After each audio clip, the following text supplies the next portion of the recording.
வணக்கம் மக்களே, வணக்கம். சற்று முன் கிடைத்திருக்கக்கூடிய ஒரு முக்கியமான தகவல் ஒன்றை தான் பார்க்க போகிறோம் மக்களே. சற்று முன் திமுகவின் முக்கியமான வேட்பாளர் காரை சுற்றி வளைத்த பறக்கும் படையினர். என்ன காரணத்திற்காக பறக்கும் படையினர் அதிரடியாக திமுகவின் முக்கியமான வேட்பாளர் காரை சுற்றி வளைத்திருக்கிறார்கள்?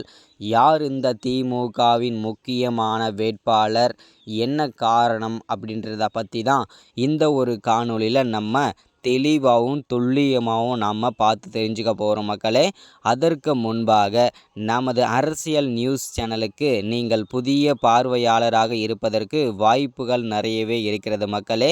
முடிஞ்ச அளவுக்கு எல்லாரும் மறக்காமல் நமது அரசியல் நியூஸ் சேனலை சப்ஸ்கிரைப் பண்ண மறந்துடாதீங்க. சப்ஸ்கிரைப் பண்ண உடனேயே பக்கத்திலே ஒரு பெல் பட்டன் வரும், அதை கிளிக் பண்ணி ஆல்ன்ற ஆப்ஷனில் போட்டு வச்சுக்கோங்க. தொடர்ந்து நம்ம வீடியோ போட்டோம்னா உங்களுக்கு நோட்டிஃபிகேஷன் வந்துடும் மக்களே. அதை பார்த்து தெரிஞ்சுக்க முடியும் இன்றைக்கான அரசியல் நியூஸ் என்ன, இன்றைக்கான அரசியல் அப்டேட் என்னன்றதை தெளிவாகவும் துல்லியமாகவும் நீங்கள் நமது அரசியல் நியூஸ் சேனலில் தெரிஞ்சுக்க முடியும் மக்களே. வீடியோவும் மறக்காமல் லைக் பண்ணிவிடுங்க, மறக்காமல் ஷேர் பண்ணுங்கள். ஓகே, வாங்க வீடியோக்குள்ளே போகலாம். சற்று முன்பு கிடைத்திருக்கக்கூடிய ஒரு முக்கியமான பரபரப்பான சோகமான தகவல் ஒன்றை தான் பார்க்க போகிறோம் மக்களே.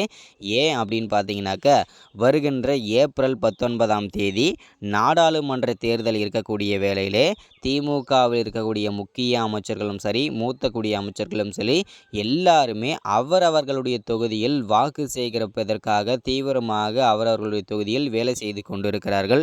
இந்த சூழலிலே திமுகவின் முக்கியமான வேட்பாளர் அவருடைய தொகுதியில் வாக்கு சேகரிப்பதற்காக வேலை செய்து கொண்டிருக்கும் பொழுது, அவர் காரில் பயணம் மேற்கொண்டு இருக்கும் பொழுது அவரை அதிரடியாக பறக்கும் படையினர் சுற்றி வளைத்திருக்கிறார்கள்.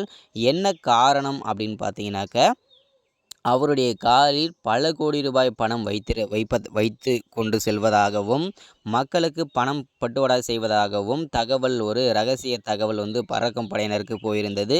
இதன் அடிப்படையில் தான் பறக்கும் படையினர் அதிரடியாக அந்த திமுகவின் முக்கியமான வேட்பாளர் காரை சுற்றி வளைத்திருக்கிறார்கள். யார் அந்த திமுகவின் முக்கியமான வேட்பாளர் தான் இது வரைக்கும் எல்லாரும் யோசிச்சிருப்பீங்க. வேறு யாரும் இல்லைங்க, அமைச்சர் துரைமுருகன் அவர்கள் தான் தற்போது அதிரடியாக பறக்கும் படையினரிடம் சிக்கிவிட்டார். ஸோ இது பெரும் பரபரப்பை ஏற்படுத்திவிட்டது மக்களே. என்ன காரணம் அப்படின்னா, பல கோடி ரூபாய் கருப்பு பணங்களும் அவருடைய காரில் இருந்தது. உண்மைதான் என்றதை தெளிவாக உறுதியாக இருக்கிறது மக்களே. அதை நம்ம பொறுத்திருந்து பார்க்கலாம். அவர் மக்களுக்காக கொண்டு செல்லப்பட்டதா, இல்லை அவர் சொந்த காரணங்களுக்காக கொண்டு செல்லப்பட்டதுன்றதை பொறுத்திருந்து பார்க்கலாம். இதுதான் அப்டேட். மறக்காமல் அடுத்தடுத்த வீடியோவில் தொடர்ச்சி அரசியல் பற்றின அப்டேட் வேணும்னா, நியூஸ் வேணும்னா மறக்காமல் நமது அரசியல் நியூஸ் சேனலை சப்ஸ்கிரைப் பண்ணுங்கள், லைக் பண்ணுங்கள், ஷேர் பண்ணுங்கள்.